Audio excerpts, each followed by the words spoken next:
Okay, good morning, everyone. I would like to welcome you, everyone, again in our Maritime English course. So, today is our week's 26th first day. So,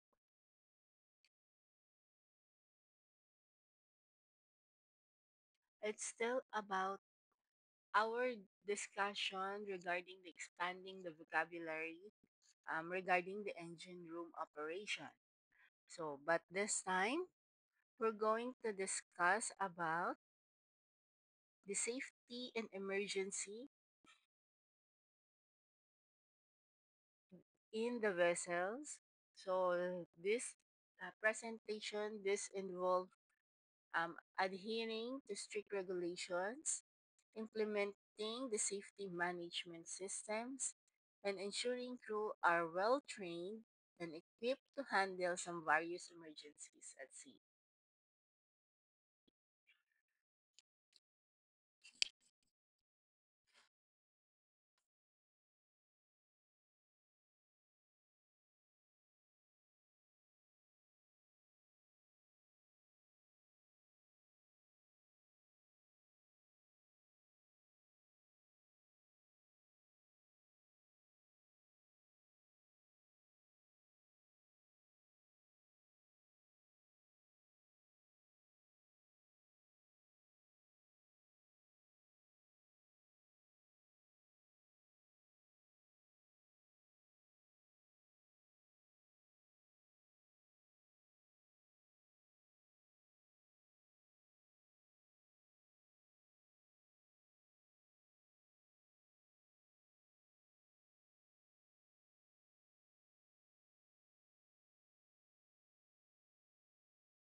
So, as we all know, that having a knowledge or a comprehensive measures to prevent the accident and effectively handle emergencies at the seas are very important.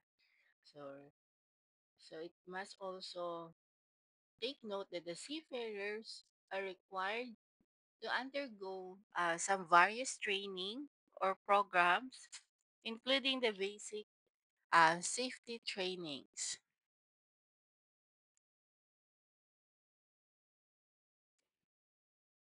So, in maritime safety and emergency response, is a multi-faceted approach involving some training, advanced technologies, and adherence to the international regulation just to ensure the safety and well-being of the seafarers and the integrity of maritime operations.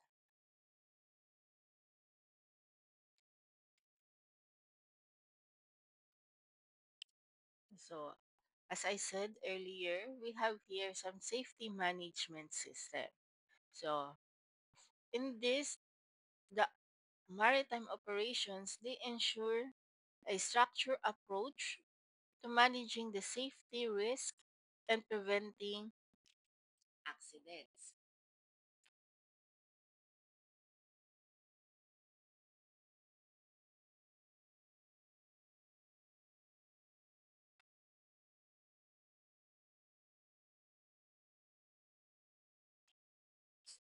So this includes also for having a comprehensive emergency response plans, regular drills, and effective communications protocol.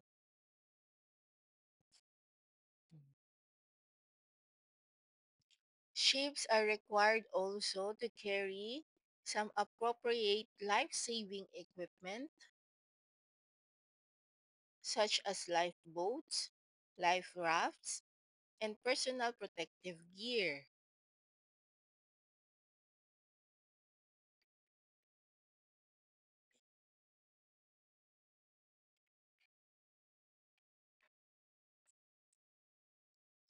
So first I have here what we call the PPE or the personal protective equipment. So this is essential for protecting the seafarers from various hazards in the marine environment. So if you are proactive, risk assessment is vital for identifying and mitigating potential hazards before they lead to accidents. So PB is a very important equipment for the safety of the seafarers. So regular training and drills, including the STCW training, is to ensure that the crew members are prepared to respond effectively to emergencies.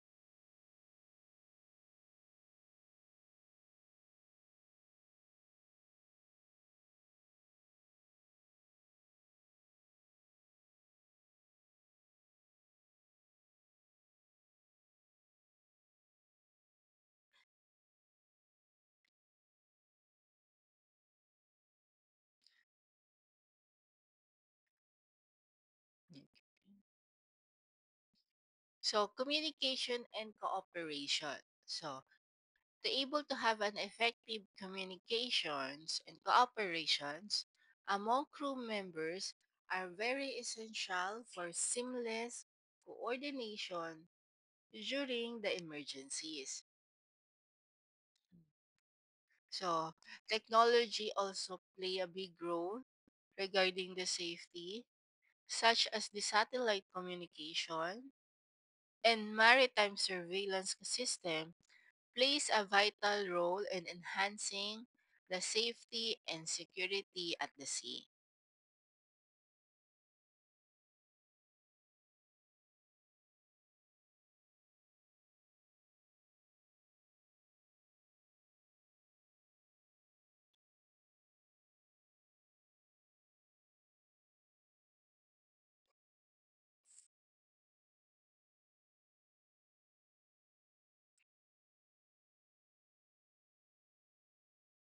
So for the fire safety, this is very critical concern with measures.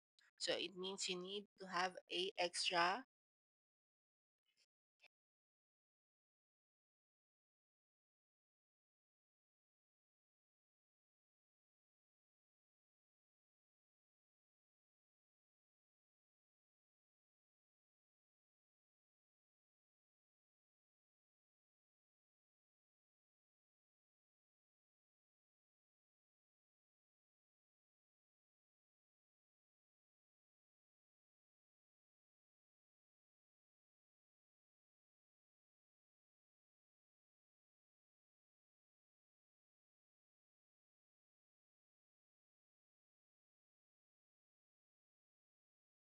So in fire safety, they need some extra measures like early detection systems and firefighting equipment designed to protect lives and assets.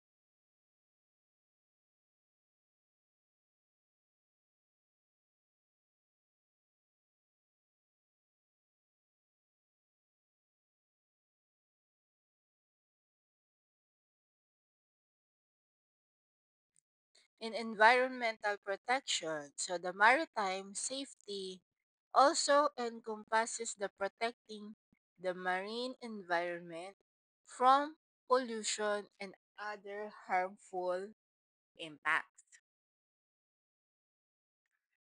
So they are required in monitoring such activities also in the ocean is very important for ensuring the safety and security and adherence to the law. And as we all know that port security is also essential for safeguarding. So global trade and protecting personnels and other assets.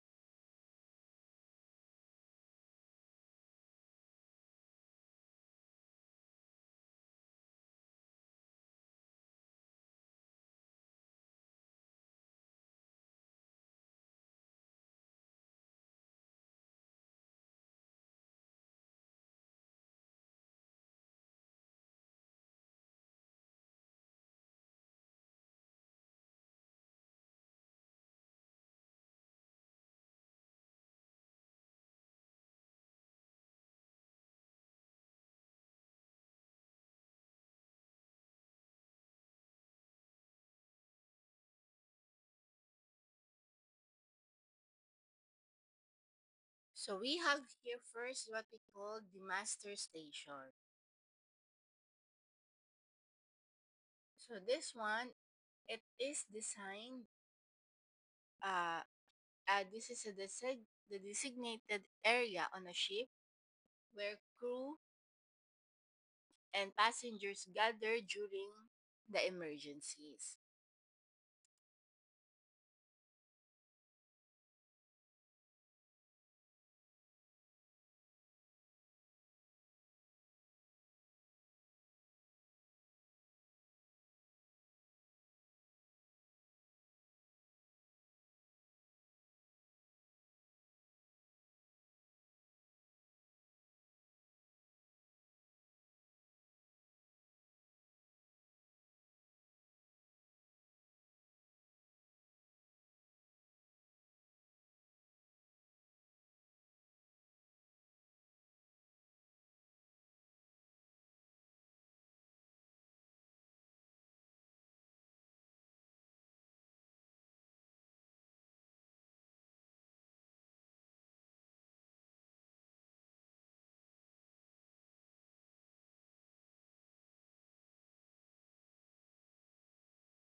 So the purpose of this master,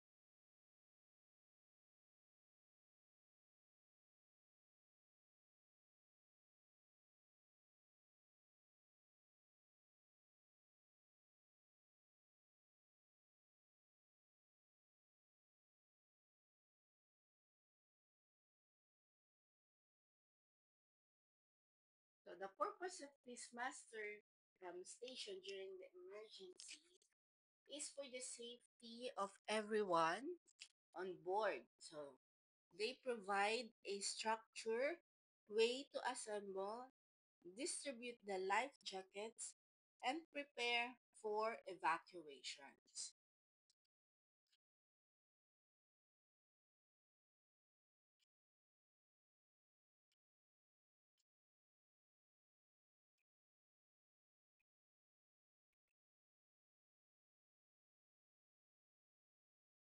So the location in the master stations are strategically located throughout the ships,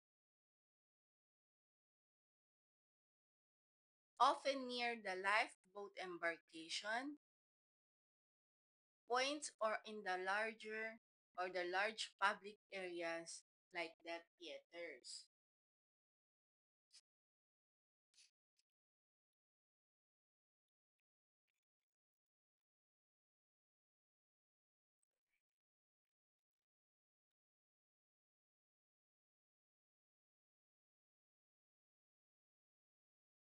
So we also have here what we call the master list, where each crew member and passenger is assigned to a specific master station, which is usually located or indicated on their cruise card or stateroom door. So the master list, you will see all the details or assignments and the procedures for each stations.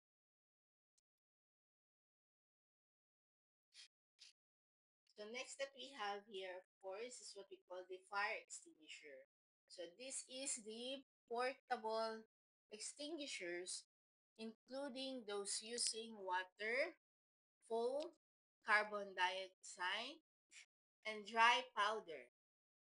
So these are very common on as a fixed system like the CO2 flooding for engine rooms.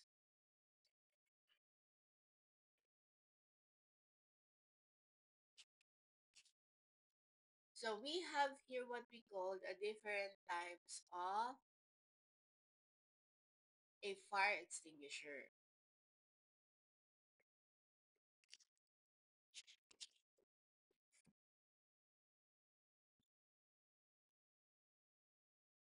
So first we have what we call the portable extinguishers.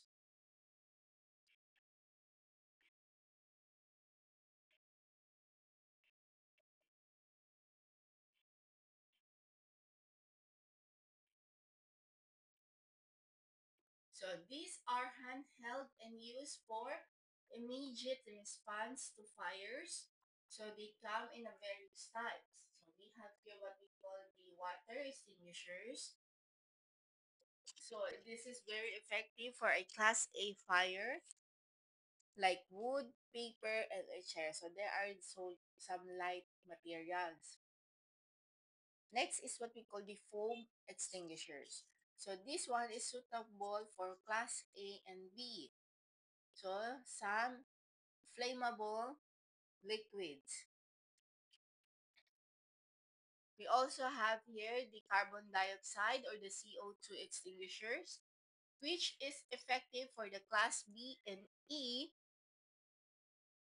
for the electrical, but should be used with caution in enclosed spaces due to the oxygen displacement. So last type of extinguisher that we have is what we call the dry powder extinguisher. So these have a multi-purpose suitable for class A, B, and C fires.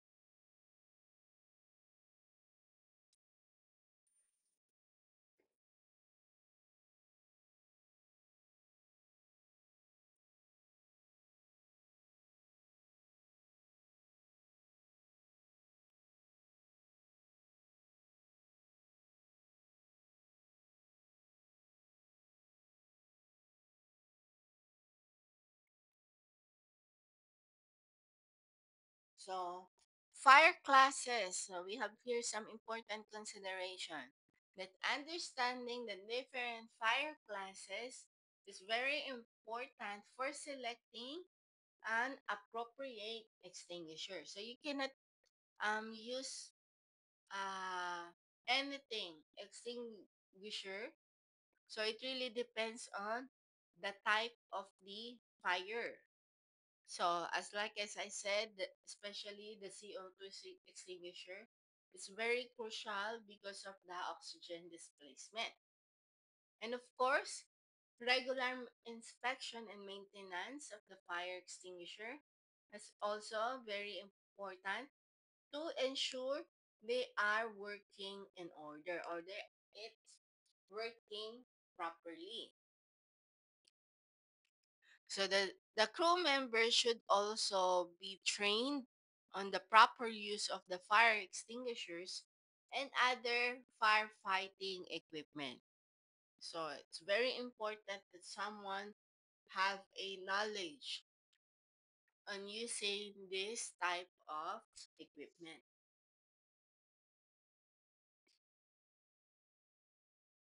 So next that we have is what we call the fire main.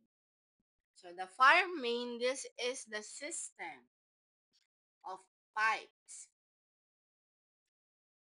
that distribute the seawater throughout the ship of firefighting purposes.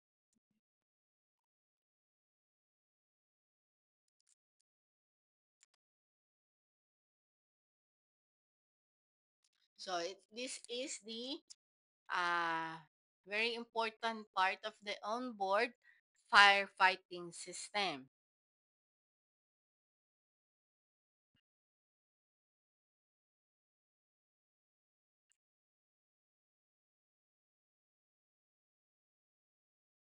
So it says here that the function of this is the fire pumps draw the water from the sea and send it through the piping network to the hydrants. So the hoses are connected to the hydrants and nozzles. They are attached to the hoses to direct the water stream into the fire. So ships are required to have at least two independently powered fire pumps. If one pump is compromised by a fire, so they have other that can maintain the water supply. So they should have two. So it's just for that emergency in case that the other one get broken, they have another extra who can do or who can help them for the fire. So an emergency fire pumps, this is often required, particularly if the two main pumps could be disabled by a single fire incident. So this ensures as a backup water source in a critical situations.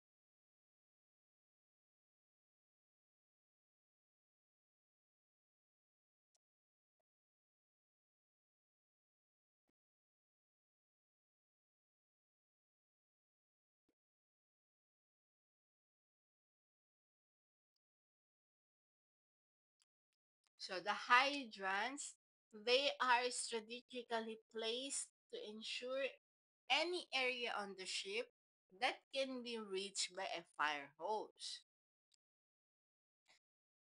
So it says here that the ships are also equipped with the international shore connection, allowing the shore-based fire brigades to connect the ship's fire main in case of emergencies.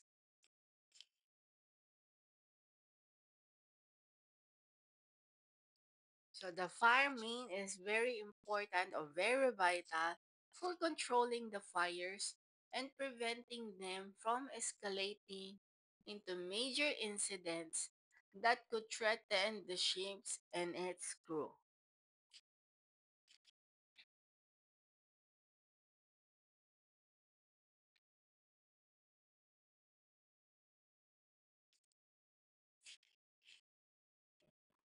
So next that we have is what we call the emergency e-stop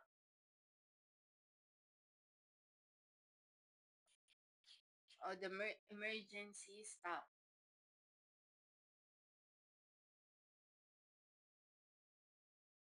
So this is also the important for the safety mechanism designed to rapidly halt machinery or equipment in these hazardous situations. So this is refers to the immediate shutdown of of a vessel's propulsion or other critical systems is response to hazardous situations.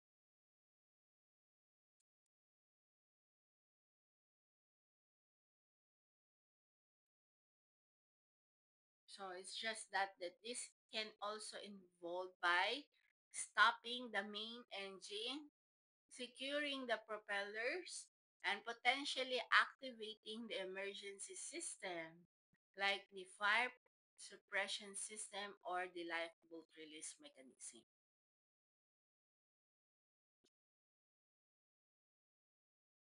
So here, so just the purpose of this, of course, to quickly stop the machinery or equipment in an emergency to prevent accident and injuries.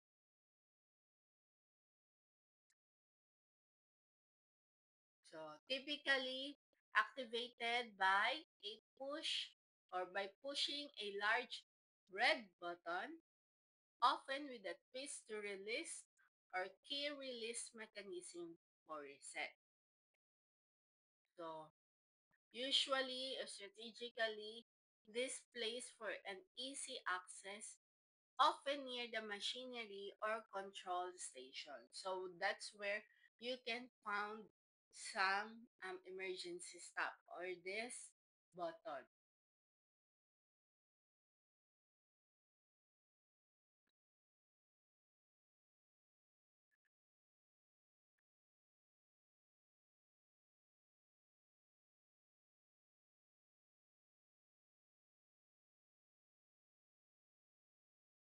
So we also have here the wiring. It's like the wired into the control circuit, breaking the circuit to the cut power to the machine when activated. So most of the e-staff, they are latched in the off position until manually reset. So we have here the types of emergency stop or what we call the e-stop. So it include the push and pull buttons or the twist to release buttons, or sometimes they have the key release mechanism or they using some key.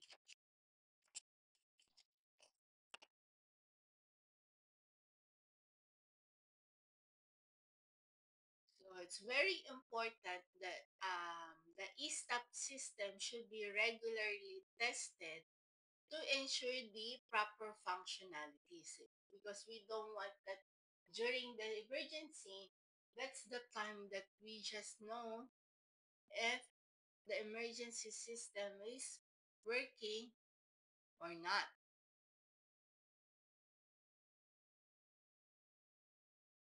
So distinct from regular stops. So the e-stops are for emergencies. So while the regular stop buttons are for routine stopping or controlling the operations. So it's used on winches just to provide the prevent the entanglements on cranes and in other situations where quick shutdown or shutdown is needed.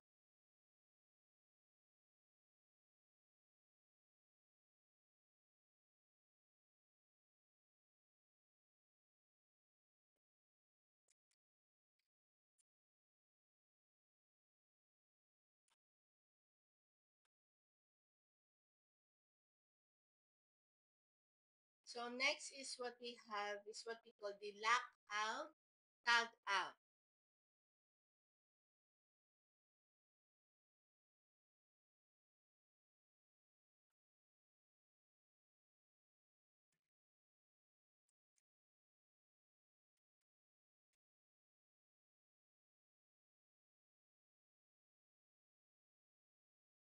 So this time, so this is the safety procedure designed to prevent the accident equipment start up or energy release during the maintenance or servicing on ships and port facilities.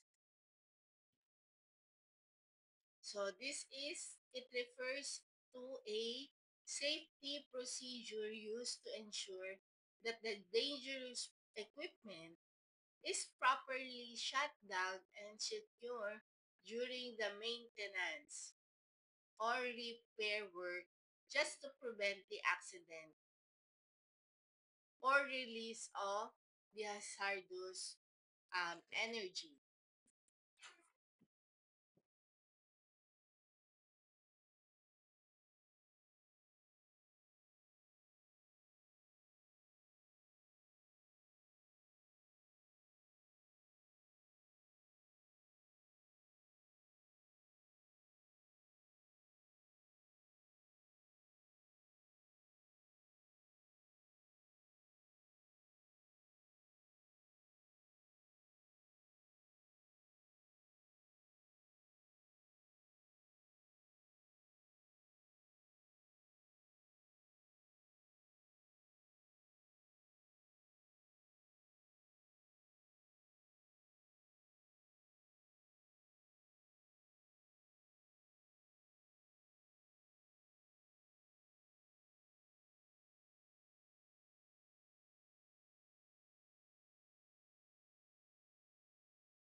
So here are some our key points to remember. So the purpose of this is to protect the workers from the dangers of the unexpected energy release, electrical or hydraulic, pneumatic, is during the maintenance or repair work of the machinery and the equipment.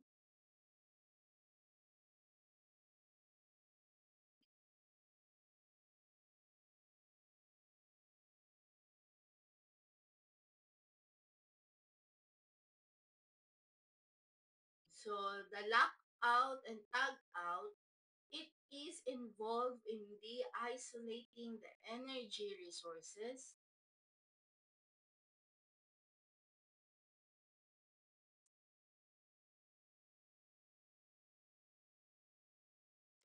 out valves, circuit breakers, and attaching tags to the devices. So this is clearly indicating that the equipment is locked out and under maintenance.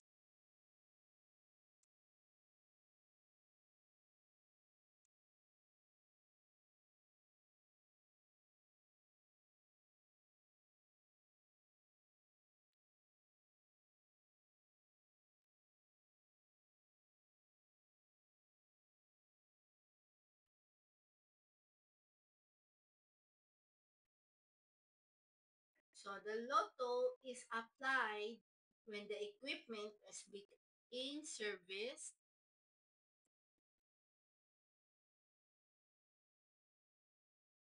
inspected, or maintained, and when the normal safety devices need to be disabled or removed.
So I have here some benefits of the lotto or the lockout, tag out.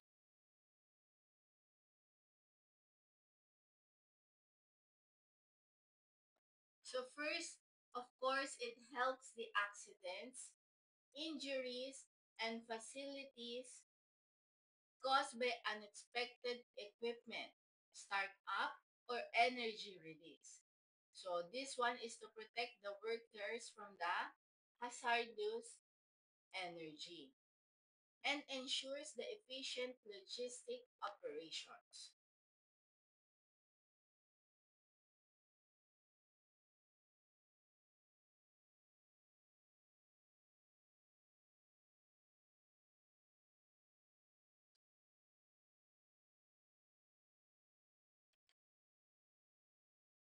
So it says also here that this includes also the providing the employee a proper training on lotto procedures, conducting the regular audits, and using the standardized lotto devices.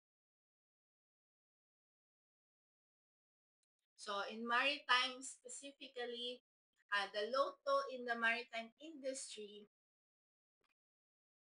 this involve a specific procedures and devices tailored just to you have a unique challenges of working on the ships and in port environments, including the use of the lockout tagout plus system. So meaning that which this is require at least one of the energy isolating devices with a tag and additional safety measures, providing the equivalent safety to a lockout padlock.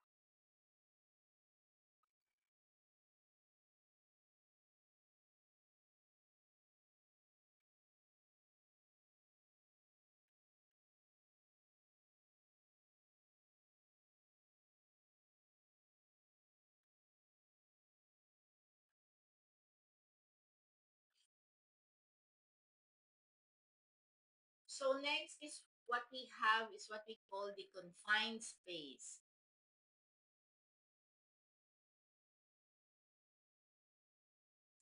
So this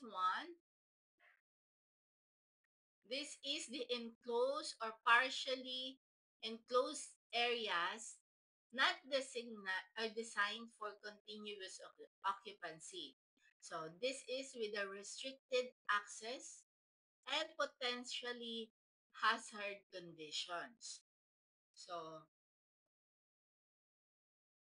so this one is just to present some hazard due to its design, its construction, atmosphere, or the other materials or substances.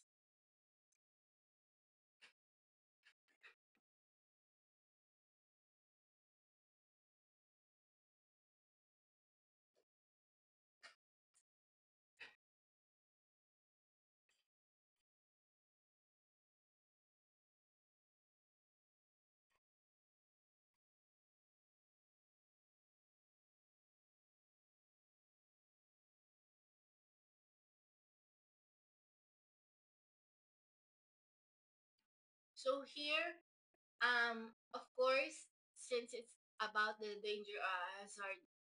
hazardous chemical, so restricted areas points are limited during the entry and exit because these space are not intended for the workers to be present for extended periods, and prolonged exposure can be dangerous for the seafarers.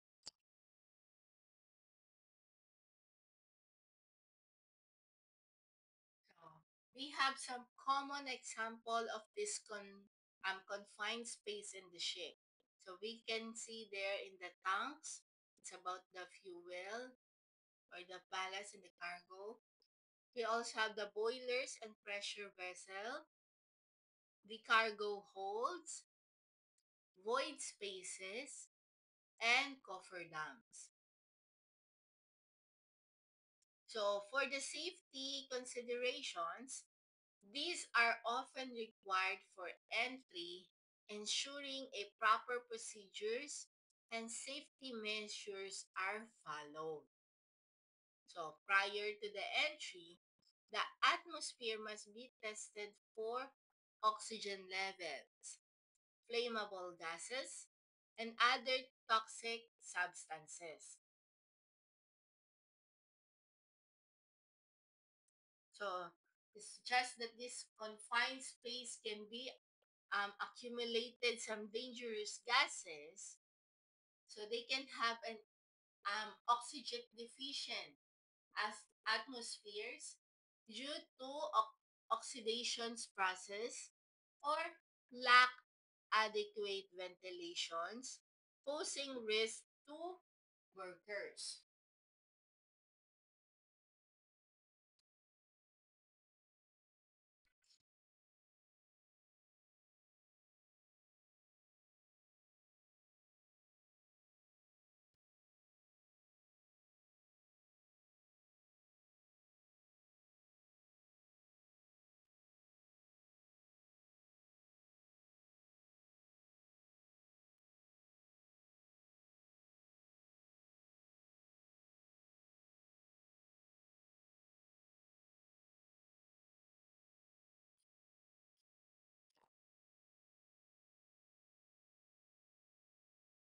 So here the ventilations, they should be an adequate ventilations is very important to remove the hazardous gases and maintain the safe atmosphere. So since they will be encountering some hazardous chemical or gases like that, they should have a appropriate PPE or what we call the personal protective equipment. So it includes the respiratory may be necessary depending on the identified hazards. So the trained individual, they should have be stationed outside the confined space just to monitor the situations and assist in emergencies. So, if they have the clear emergencies procedures, including the rescue plans, it should be in a place and practiced.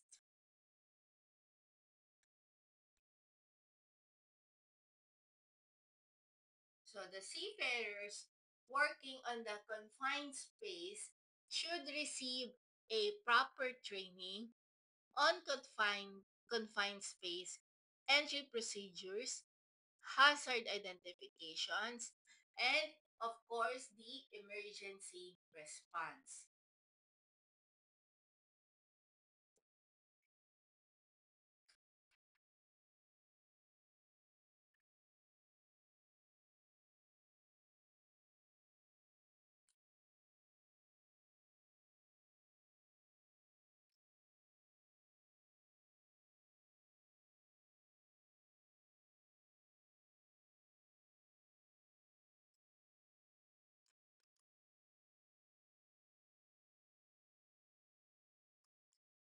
So next that we have is what we call the gas detection. So this is the device to detect the inflammable or toxic gases. So the safety devices used for monitor the atmosphere from the presence of flammable, toxic, or oxygen deficiency gases. So for the safety and compliance, this involving the use of the specialized equipment to identify and monitor the hazardous gases on ship and offshore platforms.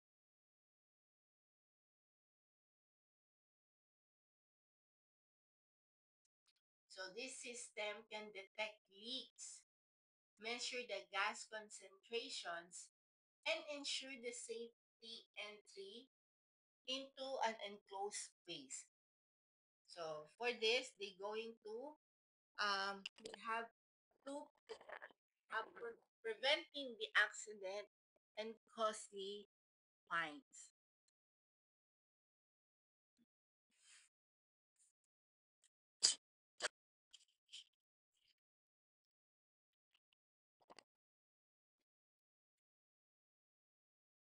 So as early said, the purpose of this is to detect some gases or the presence of any dangerous or toxic gases. So we have here some types of the gas detector. So we have two. First is the portable gas detector. So these are the handheld device used by personnel to test the areas before entry, ensuring the area is safe for work. So these are the portable gas detector. The other one is the fixed gas detector. So this one is the permanently installed in a specific locations to continuously monitor for the gas leaks or other toxic gases.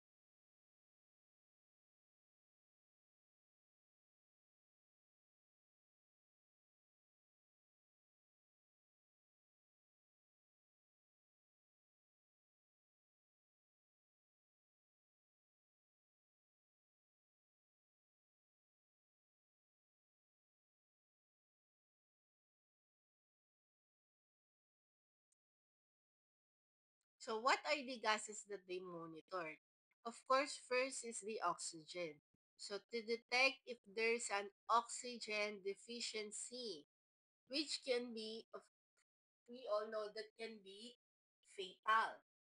And another one is the flammable gases. So, this one is just to prevent the explosions and fires. We also have some toxic gases. So it can also detect some such as the carbon monoxide and hydrogen sulfide, which can be cause the severe health issues.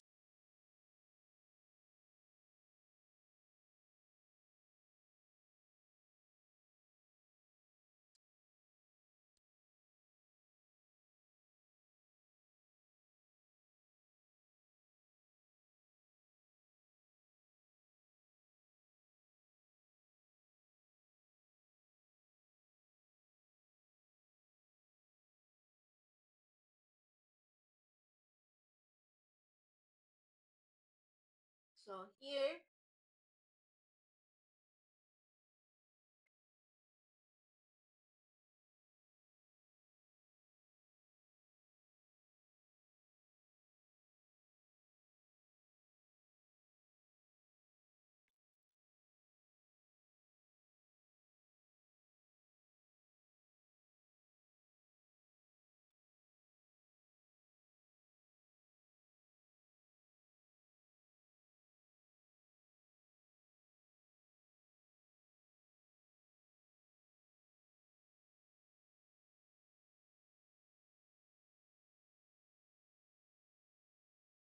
so we have here some important to remember.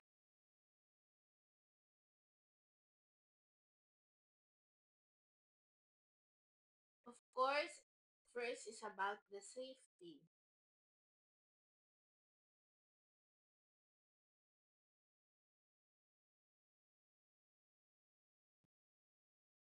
So this one is of course to reduce the risk of associated with the gas leaks and oxygen deficiency.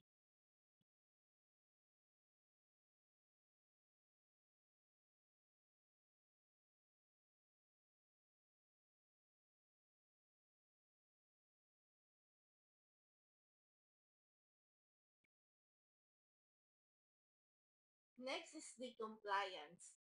It helps meet the regulatory requirements for the gas detections on the ship.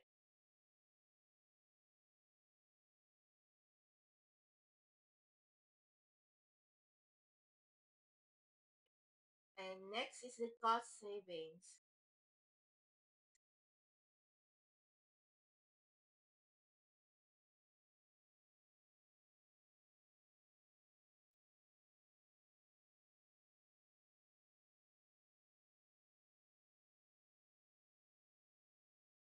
So prevents the costly fines and potential vessel detentions due to the safety violations.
So we have here some specific application in maritime regarding this gas detector.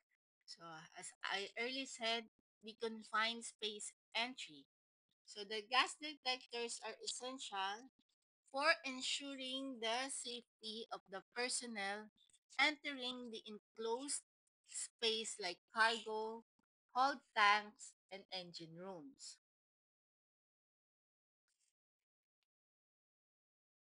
Loading and unloading operations. So,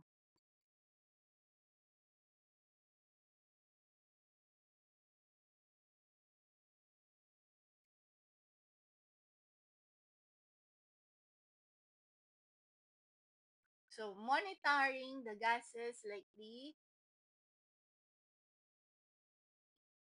hydrogen sulfide during the cargo operation is very important.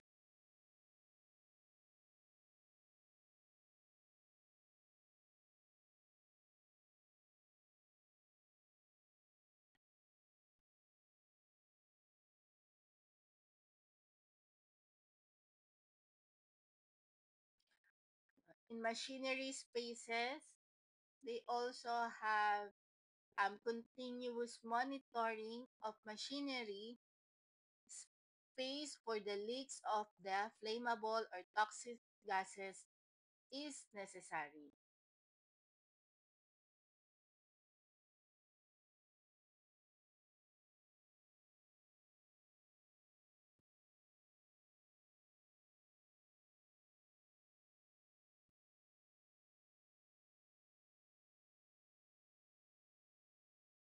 So the gas detectors are usually used for the various location on the vessel just to ensure the safety of the crew members.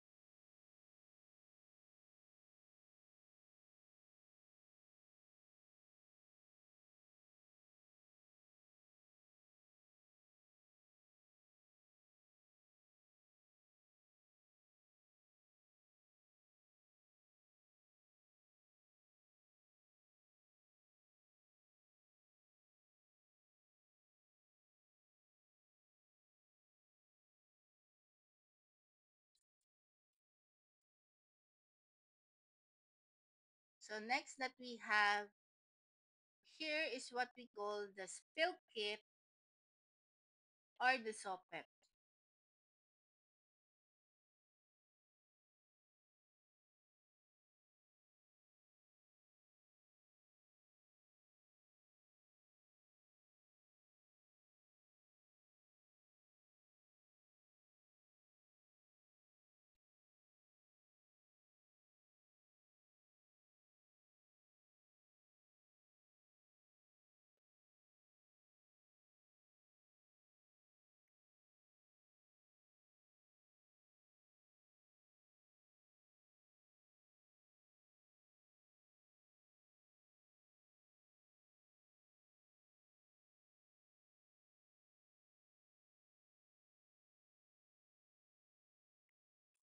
So this one is the equipment for containing and cleaning up the oil or chemical spills.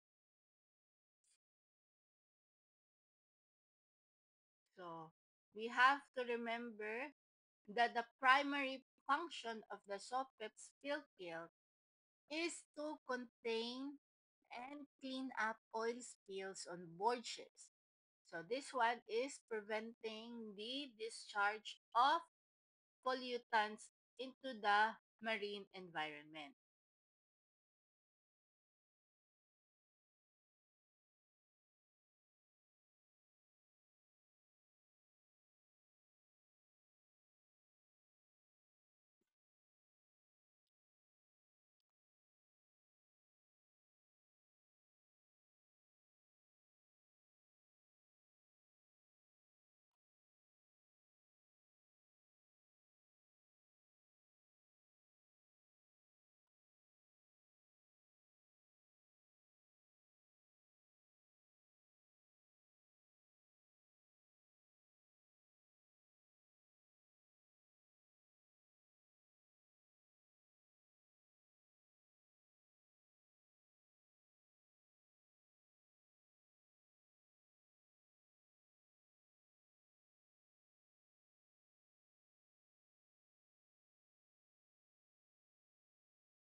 So the SOPEP kit, these are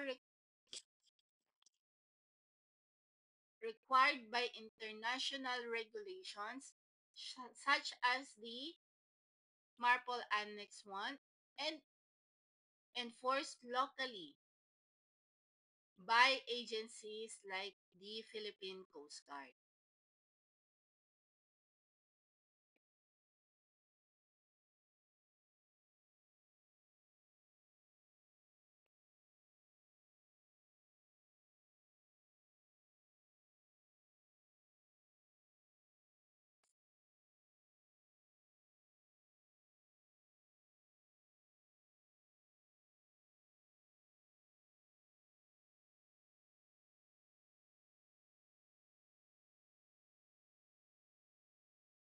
So the specific content of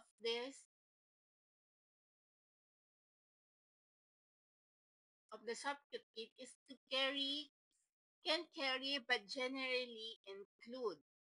First is the absorbent materials.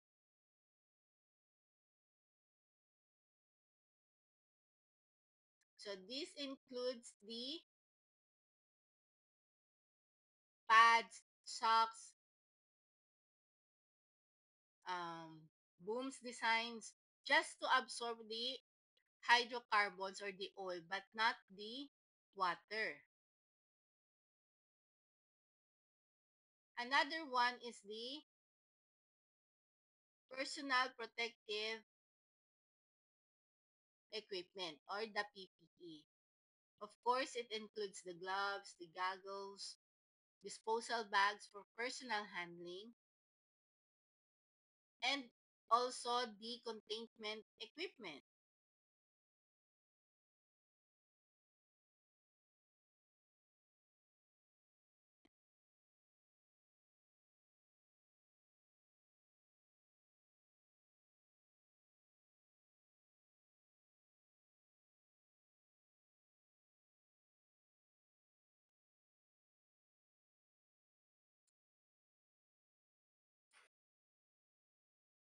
It also includes the storage and disposal.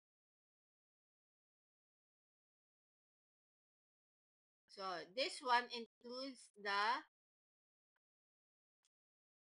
bins, containers, and bags for collecting and storing the contaminated materials.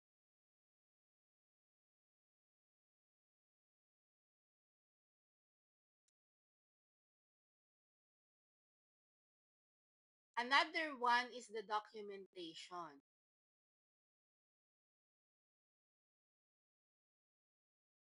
So it includes the labels, caution tapes, and other materials for proper identification and disposal of the waste.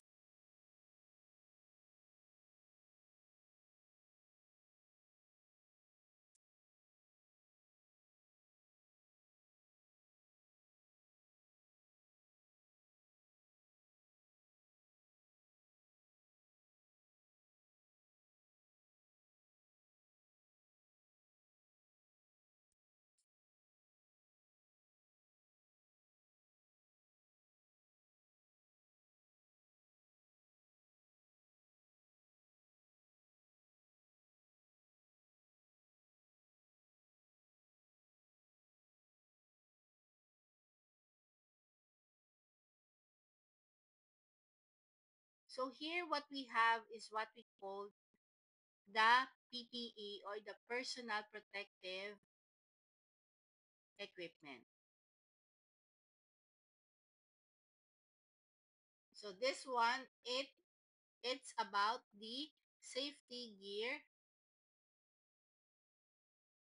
like hard hats, safety shoes, ear protection, and gloves.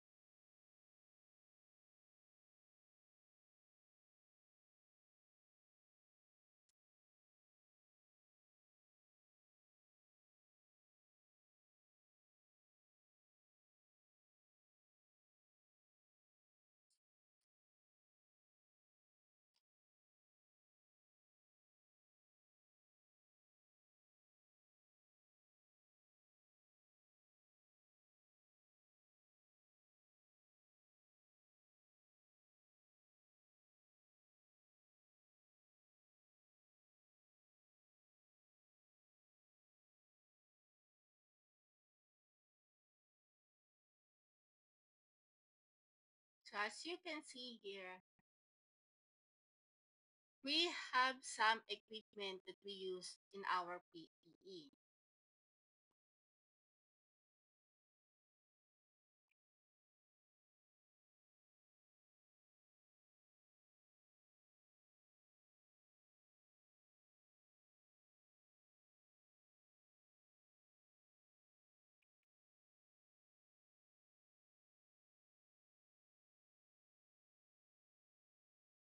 So for the head protection, we have here, of course, what we call the helmet. So this one is very essential for protecting the head from falling objects,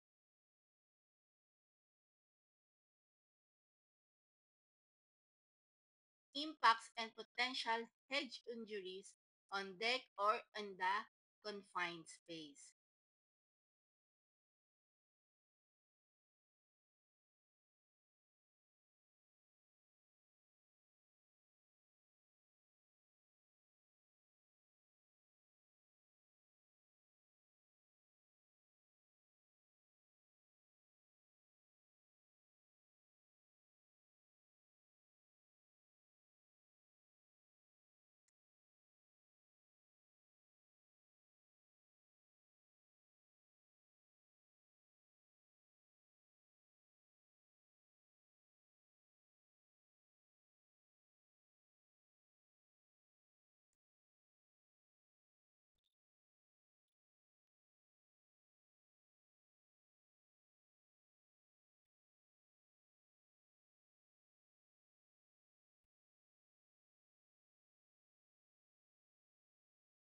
So next is, of course, we need to have also for the foot protection.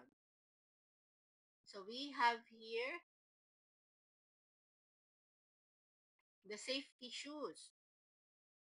So it's very different from the normal shoes because it's uses for the safety protections of the workers or the seafarers. So this one, it is designed with the steel or composite toes just to protect the feet from the crashing and impacts.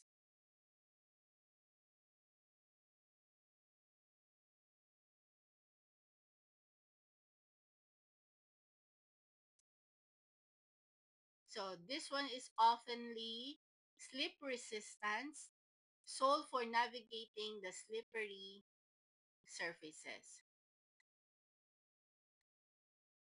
Next that we have is what we call the hand for the hand protection. So this time we're also holding some gloves.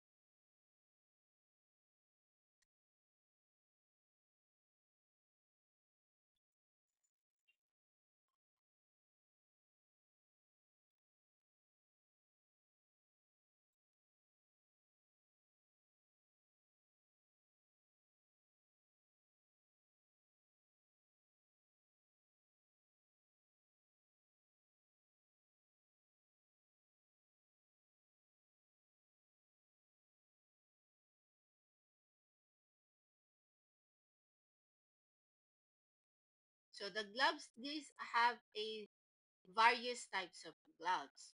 So we also include those who have handling for the chemicals,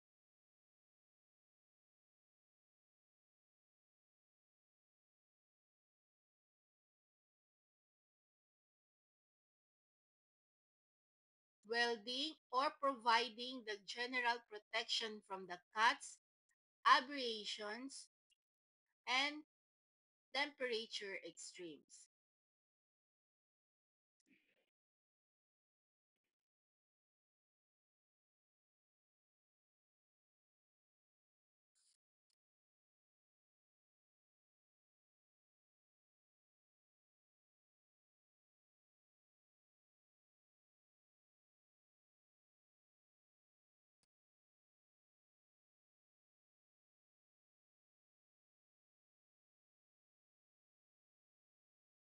So we also have here some eyes and face protection.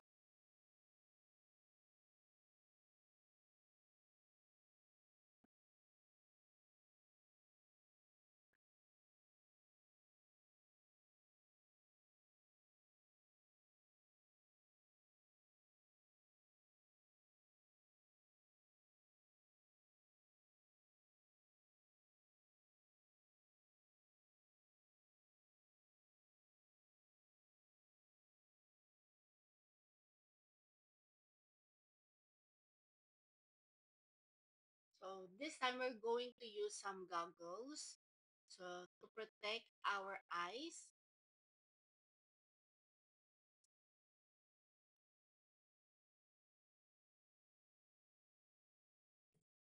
So this one's for the flashes, dust, and debris during the various tasks, such as the welding, grinding, or working with the chemicals.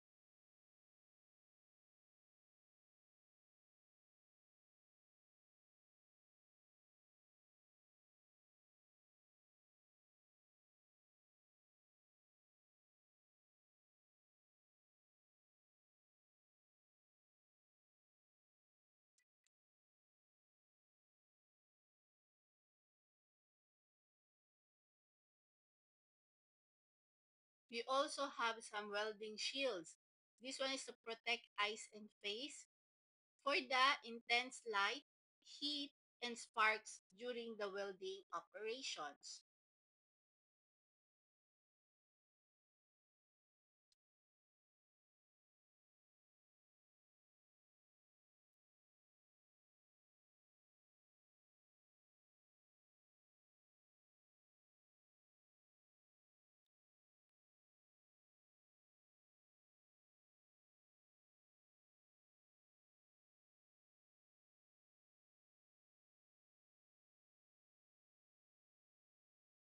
We also have here the ear protections, earplugs and ear muffs. So these are the very essentials also for mitigating the harmful effects of high noise in the engine room and other noisy areas in the ships.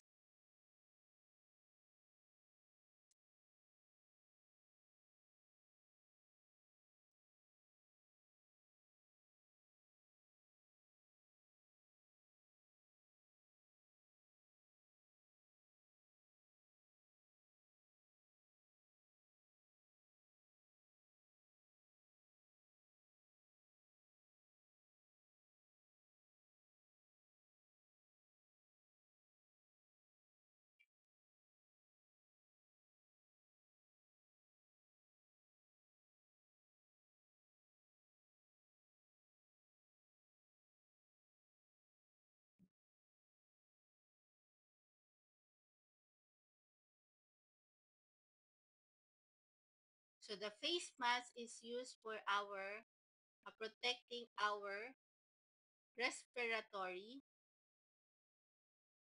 against the inhaling the hazardous particles, dust, fumes during tasks like painting, cleaning, or working with insulations.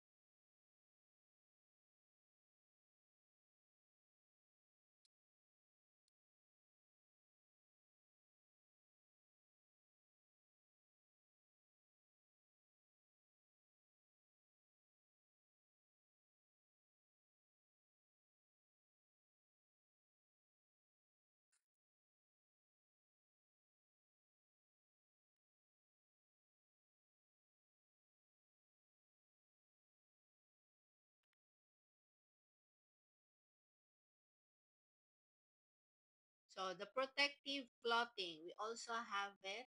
So these are the coveralls or boiler suit.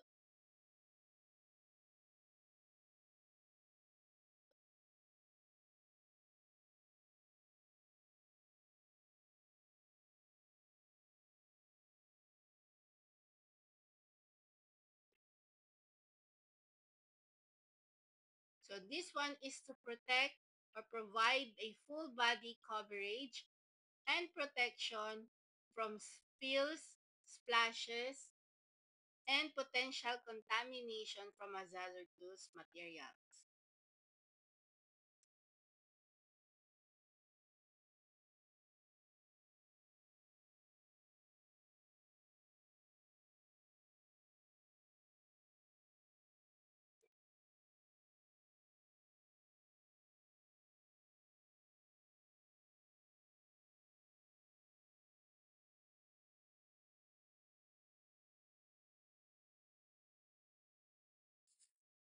We also have for flame resistant clothing or anti-static clothing. So maybe it's required for the specific task involving the fire hazards or static electricity. So we also have some other PPE essential. So these are the uses for the harness. So it's used for the working at heights or providing a secure attachment point to prevent from falling. We also have some life jackets. So this one is very important for the survival in the emergency situations such as the abandoning the ship or falling overboard.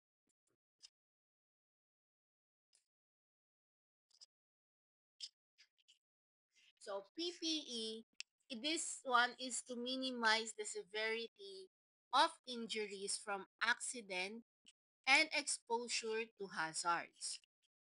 So the PPE, it also enhances the survival um, chances like the life jackets and immersion suit.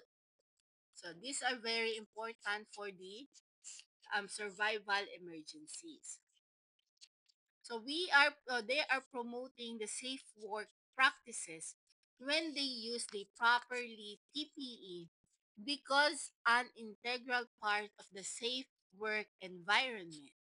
So when they use the PPE is very often mandated by the maritime regulations. So we just have to remember that the proper selection of the PPE or on different type of the PPE for each specific task is very, very important.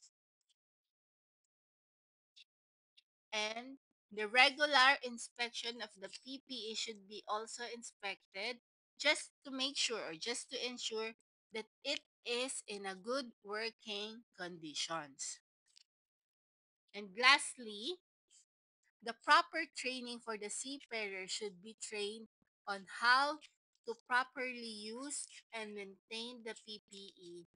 And of course, this is all for their safety work environment.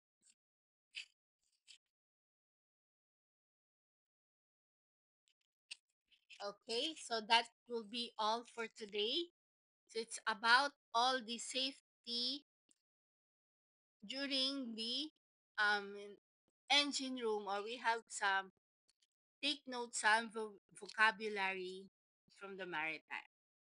So I hope you learned something and we'll see you in our next meeting. Okay, this is your instructor Elaine, and thank you for your listening.